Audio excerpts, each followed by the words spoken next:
ഒരു ദിവസം നേരം വെളുക്കുമ്പോൾ എന്തൊക്കെയാണ് ഇവിടെ സംഭവിക്കുന്നത് എന്ന് മനുഷ്യൻ്റെ ഗതി തന്നെ മാറുന്ന അവസ്ഥ. ബോച്ചെ എന്ന് പറയുന്ന മനുഷ്യന് തുല്യം ബോച്ചെ മാത്രമാണ്. അദ്ദേഹം പറഞ്ഞ പദപ്രയോഗങ്ങളോടോ ദ്വയാർത്ഥ പ്രയോഗങ്ങളോടോ ഒന്നും ഞാൻ യോജിക്കുന്നില്ല. ആ യോജിപ്പ് പറഞ്ഞുകൊണ്ട് തന്നെ ആ യോജിപ്പില്ലായ്മ പറഞ്ഞുകൊണ്ട് തന്നെ മുന്നോട്ട് പോവുകയാണ്. പക്ഷേ എങ്കിൽ പോലും ബോച്ചെ എന്ന് പറയുന്ന ഒരു മനുഷ്യ സ്നേഹിയുണ്ട്. ഈ കള്ള നന്മ മരങ്ങളെ പോലെയല്ല, ചെയ്യുന്ന കാര്യങ്ങൾ പറയുന്ന കാര്യങ്ങൾ കൃത്യമായി ചെയ്യുന്ന ഒരു ബോച്ചെ. ഒരു പദപ്രയോഗം നടത്തിയെന്ന് പറഞ്ഞുകൊണ്ട് ഇങ്ങനെ ക്രൂശിക്കാൻ ആർക്കാണ് യോഗ്യതയുള്ളത്?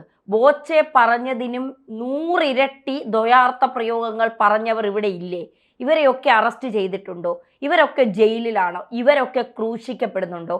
ഇവരൊക്കെ വഷളന്മാരല്ലേ? അപ്പോൾ ബോച്ചെ പറയാൻ ആർക്കാണ് ഇവിടെ യോഗ്യത? ഇന്ത്യൻ ഭരണഘടനയിൽ അല്ലെങ്കിൽ നമ്മുടെ നിയമവ്യവസ്ഥയിൽ പണക്കാരായ ആളുകൾക്ക് അല്ലെങ്കിൽ ബിസിനസ്സുകാരായ ആളുകൾക്ക് എന്തെങ്കിലും തരത്തിൽ ഒരു നിയമം, പാവപ്പെട്ട ആളുകൾക്ക് ഒരു നിയമം, അങ്ങനെയൊന്നും ഇല്ലല്ലോ. എല്ലാവർക്കും ഒരു നിയമം തന്നെയാണല്ലോ. പക്ഷേ ഇവിടെ എന്താണ് പലപ്പോഴും ഞാൻ നോക്കിക്കാണുമ്പോൾ രാഷ്ട്രീയക്കാർക്കൊക്കെ ഒരു നിയമം, ചില ആളുകൾക്കൊക്കെ ഒരു നിയമം, അല്ലാത്ത ആളുകൾക്ക് വേറൊരു നിയമം, ഇതൊക്കെയാണ് നമ്മൾ സ്വതവേ കാണുന്നത്. ഇവിടെ ബോച്ചയുടെ കാര്യം എടുത്താൽ ധന്യ പറഞ്ഞതുപോലെ ആർക്കാണ് ബോച്ചയെ ഇത്രയധികം വിമർശിച്ചോട്ടെ, വിമർശിക്കുന്നതിനൊന്നും പ്രശ്നമില്ല. ബോച്ചയെ നശിപ്പിക്കണമെന്ന ഉദ്ദേശത്തോടു കൂടി, ബോച്ചയെ ഇല്ലാതാക്കണമെന്ന ഉദ്ദേശത്തോടു കൂടി ഇത്രയേറെ അയാളെ ഉപദ്രവിക്കാൻ ആർക്കാണ് ഇവിടെ അവകാശമുള്ളത്? ആർക്കാണ് അയാൾ ചെയ്യുന്ന കാര്യങ്ങളോട് നേർക്ക് നേരെ നിന്ന് ഇത് ചെയ്യരുത്, ഇങ്ങനെയല്ല കാര്യങ്ങളെന്ന് പറയാൻ, അഭിമാനത്തോടു കൂടി പറയാൻ കഴിയുന്ന സോക്കോൾഡ് മലയാളി ഇവിടെ ഉണ്ടോ എന്നുള്ളതാണ്. മലയാളി സോക്കോൾഡാണ് എന്നുള്ളത് കൊണ്ട് തന്നെയാണ് ആ കാര്യം. അതായത് ഇതെല്ലാം കേട്ടുകൊണ്ട് അയാൾ പറയുന്നതെല്ലാം വൃത്തികേടാണ് എന്ന് പറഞ്ഞുകൊണ്ട് തൊട്ടപ്പുറത്ത് രാത്രി ആയിക്കഴിഞ്ഞാൽ അപ്പുറത്തെ ആളുടെ മെസ്സഞ്ചറിലേക്ക് ഹായ് മോളു കഴിച്ചോ എന്ന് മെസ്സേജ് അയക്കുന്ന സോക്കോൾഡ് മലയാളി, അതാണ് മലയാളി. ഈ പറയുന്ന ആളുകളൊക്കെ തന്നെയാണ്. മാന്യമായി വസ്ത്രം ധരിക്കണമെന്ന് പറയുന്ന ആളുകൾ തന്നെയായിരിക്കും ഏറ്റവും കൂടുതൽ എന്ത് ചെയ്യുന്നത്, ഈ പറയുന്നത് പോലെ പല ആളുകൾക്കും മെസ്സേജ് അയക്കുന്നതും പല ആളുകൾക്കും പിന്നെ പല രീതിയിൽ പല പ്രലോഭനങ്ങളിൽ പെടുത്താൻ ശ്രമിക്കുന്നതൊക്കെ. ഇപ്പോൾ ബോച്ചെ ധന്യ പറഞ്ഞതുപോലെ ബോച്ചെ ചില കാര്യങ്ങളൊക്കെ പറഞ്ഞിട്ടുണ്ട്. ബോച്ചെ പിന്നെ ദ്വയാർത്ഥ പ്രയോഗങ്ങൾ എന്നുള്ള നിലയിൽ തന്നെ ബോച്ചെ ചില കാര്യങ്ങൾ നടത്തിയിട്ടുണ്ട്, അദ്ദേഹം അത് പറയാറുണ്ട്. പക്ഷേ അതിനെ ഒരു മാർക്കറ്റിംഗ് തന്ത്രമാക്കി എടുക്കുന്നത് ആരാണ്? ഇവിടുത്തെ മാധ്യമങ്ങൾ തന്നെയല്ലേ. ഇവിടുത്തെ ഏറ്റവും വലിയ മാധ്യമങ്ങൾ പോലും അദ്ദേഹവുമായിട്ട് ഇൻ്റർവ്യൂ നടത്തുമ്പോൾ അതിലൊക്കെയുള്ള ചില ഈ പറയുന്ന ദ്വയാർത്ഥ പ്രയോഗങ്ങളെ ഓണം ചെയ്തതായിട്ട് നമുക്ക് കാണാൻ പറ്റും.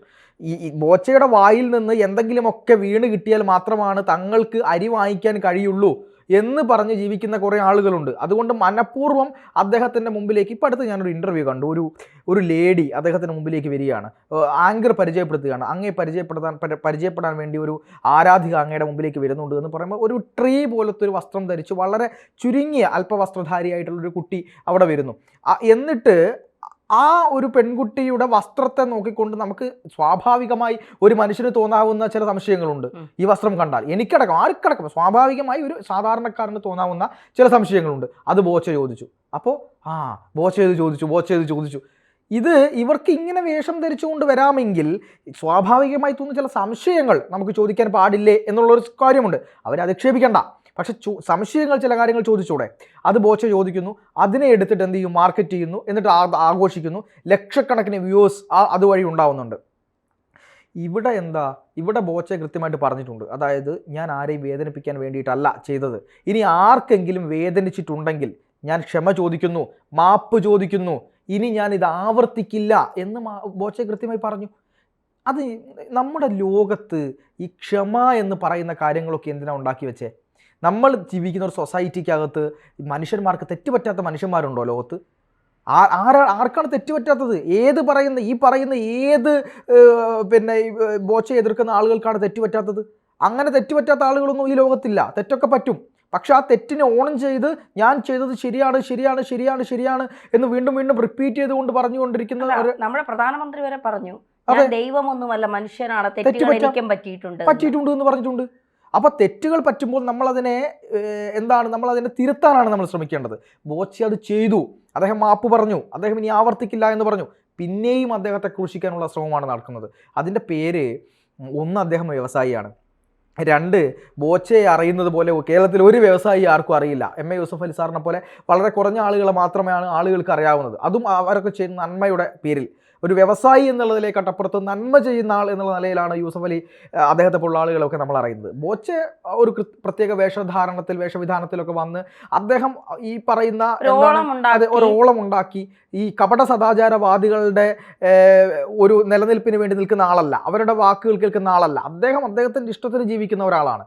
അദ്ദേഹത്തോടൊപ്പം നിൽക്കുന്ന ആളുകളും ആ തരത്തിലുള്ള ആളുകളാണ്. ഇതൊക്കെ കാണുമ്പോൾ ചില ആളുകൾക്ക് വല്ലാതെ ഇങ്ങനെ കുരുപൊട്ടാൻ തുടങ്ങും. ഇത് ബോച്ചെ ഇങ്ങനെ ആഘോഷിക്കുന്നു, ബോച്ചെ ഇങ്ങനെ നടക്കുന്നു, ബോച്ചെ ധാരാളം പണം ഉണ്ടാക്കുന്നു. അതൊക്കെ ബോച്ചയുടെ കഴിവാണ്. ആ പണം സാധാരണക്കാർക്ക് വേണ്ടി ഉപയോഗിക്കുന്നു. അതാണ് ഞാൻ പറഞ്ഞു വന്നത്. ഇതൊക്കെ ബോച്ചയുടെ കഴിവാണ്. അദ്ദേഹം അധ്വാനിച്ച് നേടിയ അദ്ദേഹത്തിന്റെ ബിസിനസ് തന്ത്രങ്ങളും അദ്ദേഹത്തിന്റെ ബിസിനസ് കഴിവുകൊണ്ടും നേടിയെടുത്തതാണ്. ഇത് ഒരു ഘടകമാണ് അസൂയ. സത്യമാണ്, ഈ അസൂയ ഒരു ഘടകമാണ്. ആരല്ല എന്ന് പറഞ്ഞാലും ഞാൻ പറയുന്നു, ബോച്ചയ്ക്കെതിരെ നടക്കുന്നത് ഒരു തരത്തിലൊരു അസൂയാണ്. അത് അവിടെ നിൽക്കുന്നുണ്ട്. രണ്ടാമത്തത്, ബോച്ചെ സ്വന്തം പൈസ ഉണ്ടാക്കിയിട്ട് എത്രയോ അധികം ആളുകളെ സഹായിക്കുന്നുണ്ട്. വീടുണ്ടാക്കി കൊടുക്കുന്നുണ്ട്. ഒരു വീട് എന്ന് പറയുന്നത് ഒരു പാവപ്പെട്ടവൻ ഒരു വീട്, ബോച്ചയുടെ കയ്യിൽ പണമുള്ളത് കൊണ്ടല്ലേ വീടുണ്ടാക്കി കൊടുക്കുന്നത് ചോദിക്കുന്നവരോടാണ്. നിങ്ങളൊക്കെ എന്ത് കൊടുത്തു? നിങ്ങളൊക്കെ നിങ്ങളുടെ ജീവിതത്തിന്റെ കയ്യിൽ നിന്ന് ഇവർക്ക് മനസ്സറിഞ്ഞു കൊടുത്തിട്ടുണ്ടോ എന്നുള്ളതാണ്. ഒരു സാധാരണക്കാരന്, സാധാരണ ഒരു അത്യാവശ്യം ഒരു മിഡിൽ ആയിട്ട് നിൽക്കുന്ന ഒരു പണക്കാരന്, അങ്ങനെ കേരളത്തിന്റെ ഒരു സ്ഥിതി ഉണ്ടല്ലോ. ഒരാൾ വിചാരിച്ചാൽ ഒരു വീടെങ്കിലും ഉണ്ടാക്കി കൊടുക്കാൻ പറ്റുമല്ലോ. ഒരു ജോലിക്കാരൻ വിചാരിച്ചാൽ ഉണ്ടാക്കി കൊടുക്കുവോ? ഒരു വാഹനം വാങ്ങിച്ചു കൊടുക്കുവോ? ഒരു ജോലി ഇല്ലാത്ത ഒരു കാല് വയ്യാത്ത ഒരാൾക്ക് ഒരു മുച്ചക്ര വാഹനം വാങ്ങി കൊടുക്കണമെങ്കിൽ ഇവിടെ പിരിവിടണം. ആ രീതിയിൽ നിന്ന് നിൽക്കുമ്പോൾ ബോച്ചെ സ്വന്തമായി അധ്വാനിച്ചുണ്ടാക്കിയ പണത്തിൽ നിന്ന് ഒരുപാട് ആളുകൾക്ക് വീടുണ്ടാക്കി കൊടുക്കുന്നു, ഒരുപാട് ആളുകളുടെ ആശുപത്രി ചെലവുകൾ വഹിക്കുന്നു. അയാളെ പേഴ്സണലായിട്ട് പോയി കാണുന്ന ആളുകൾക്ക് അയാൾ അതൊന്നും പരസ്യപ്പെടുത്താതെ കാര്യങ്ങൾ ചെയ്യുന്നു. അദ്ദേഹം പരസ്യപ്പെടുത്തുന്നത് വളരെ വളരെ ചെറിയ കാര്യങ്ങളാണ്. അതിലെത്രയോ അധികം കാര്യങ്ങൾ അദ്ദേഹം മറ്റുള്ള ആളുകൾക്ക് വേണ്ടി ചെയ്യുന്നുണ്ട്.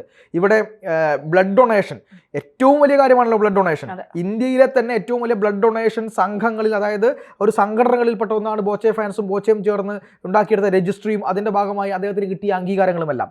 അതൊക്കെ നമ്മൾ ആലോചിക്കണ്ടേ. ഇവിടെ ചോദിക്കും, നിങ്ങൾ ഈ നല്ല കാര്യങ്ങളൊക്കെ പറഞ്ഞു എന്ന് കരുതി തെറ്റ് ചെയ്തതിനെ അത് തെറ്റായി കാണണ്ടേ? ശരിയാണ്, തെറ്റായിട്ട് കാണണം. 1000 ശരികൾ ചെയ്താലും ഒരുത്തന് നിസ്സാരമായ ഒരു തെറ്റ് പറ്റുമ്പോൾ, ചെറിയൊരു തെറ്റ് പറ്റുമ്പോൾ അവൻ പിന്നെ ഈ ലോകത്തേ വേണ്ട എന്ന് പറയുന്ന കപടതയോടാണ് ഞാൻ ചോദിക്കുന്നത്. എന്താണ് നിങ്ങൾ ഇങ്ങനെ ഉദ്ദേശിക്കുന്നത്? മനുഷ്യന്മാർ നേരത്തെ പറഞ്ഞ പോലെ നരേന്ദ്രമോദി വരെ പറഞ്ഞില്ലേ തെറ്റ് പറ്റുമെന്ന് പറഞ്ഞില്ലേ? അങ്ങനെ തെറ്റ് പറ്റിപ്പോയി. പക്ഷേ ഇദ്ദേഹത്തെ കൊടുക്കാൻ വേണ്ടി മറ്റു കാര്യങ്ങളെല്ലാം ചെകഞ്ഞുകൊണ്ടിരിക്കുക പോലീസ്. മുൻപ് നടത്തിയ ദ്വയാർത്ഥ പ്രയോഗങ്ങളൊക്കെ തിരയുകയെന്നാണ് കേട്ടത്. ദയവായി ഞാനൊരു കാര്യം ചോദിക്കട്ടെ.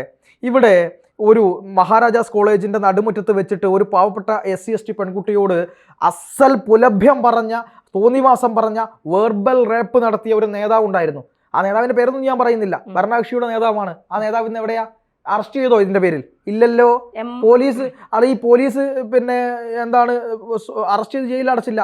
ഈ പറയുന്ന പോലെ അതെ, മുൻകാല മന്ത്രി തുറന്നാൽ ഇത്തരം അർത്ഥങ്ങളെ എനിക്ക് തോന്നുന്നു ഈ കഴിഞ്ഞ ലോക്സഭാ തിരഞ്ഞെടുപ്പിൽ നിന്ന ഒരു ഇടുക്കിയിൽ മത്സരിക്കാൻ നിന്ന ഒരു സ്ഥാനാർത്ഥിക്കെതിരെ വരെ പറഞ്ഞിട്ടുണ്ട്. ദ്വയാർത്ഥ പ്രയോഗത്തിൽ പിന്നെ പരാമർശം നടത്തി. പെമ്പിളை ഒരുമ എന്ന് പറഞ്ഞൊരു സംഘടനയില്ലേ, അതിന് അപ്പൊ എന്താ പറഞ്ഞതെന്നറിയോ? അത് കാട്ടുംകുറ്റിയിൽ എന്നാണ് പറഞ്ഞത്, ഇങ്ങനെ കൈയൊക്കെ വെച്ചിട്ട്.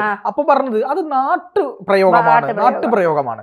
ഇവിടെ രമ്യ ഹരിദാസ് എന്ന് പറയുന്ന ഒരു സ്ഥാനാർത്ഥി മത്സരിച്ചപ്പോ പാണക്കാട്ട് എന്തിനാണ് പോകുന്നത് എന്ന് ചോദിച്ചിരുന്നു ഒരു നേതാവ്. പാണക്കാട്ട് പോകുന്നത് എന്ന് പറഞ്ഞുകൊണ്ടൊരു അശ്ലീല ദ്വയാർത്ഥ പ്രയോഗം നടത്തിയിരുന്നു. ആ നേതാവ് ഇന്നും CPM-ന്റെ പോളിറ്റ് ബ്യൂറോ മെമ്പറാണ്. ആരും അറസ്റ്റ് ചെയ്തിട്ടില്ലല്ലോ. ധന്യ കണ്ടോ? അദ്ദേഹം അറസ്റ്റ് ചെയ്ത് കണ്ടോ? ഇല്ല.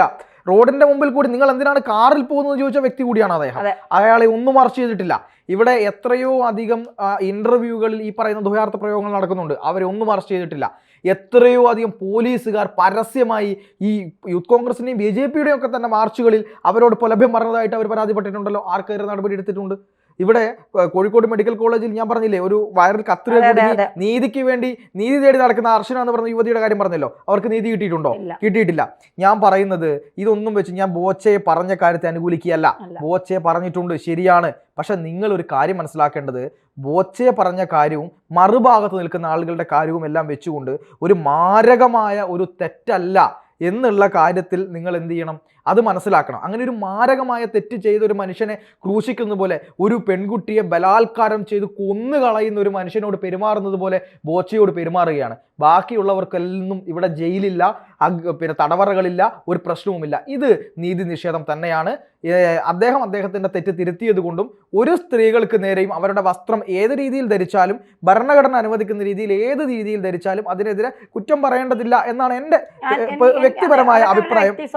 വ്യക്തി സ്വാതന്ത്ര്യമാണ്. അതിനെതിരെയും ആരും പറയാൻ പോകേണ്ടതില്ല. പക്ഷെ ബോച്ചയ്ക്കെതിരെ നടക്കുന്നതിൽ വലിയ ഇരട്ടത്താപ്പമുണ്ട്. അദ്ദേഹത്തോട് എന്തെങ്കിലും ദേഷ്യമുണ്ടെങ്കിൽ അത് തീർക്കേണ്ടത് ഇങ്ങനെയല്ല.